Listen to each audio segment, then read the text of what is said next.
Hi అండి, నమస్తే. ఇప్పుడు నేను చూపించే లంగా బ్లౌజ్ అయితే మా ఫ్రెండ్ వాళ్ళ పాపది. పాప అయితే 10 ఇయర్స్ ఉంటుంది. మనం లాస్ట్ టైం వీడియోలో చూపించిన శారీలోంచి ఒక శారీ తీసుకొని లంగా బ్లౌజ్ అండ్ హాఫ్ శారీగా 2 విధాలుగా యూజ్ అయ్యేటట్లయితే మనల్ని స్టిచ్ చేయమన్నారు.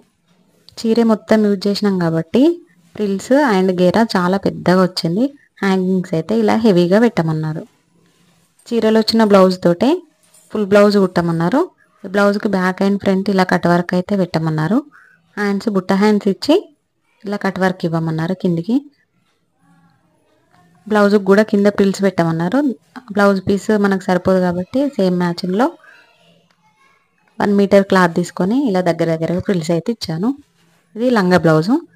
ఇప్పుడు చున్నీ చూపిస్తా. ఇది 2.5 మీటర్స్ బనారస్ సీక్వెన్స్ వర్క్లో క్లాత్ తీసుకొని దానికి 4 సైడ్స్ లంగాకు మ్యాచ్ అయ్యే విధంగా కట్ వర్క్ లేస్ అయితే ఇచ్చాను.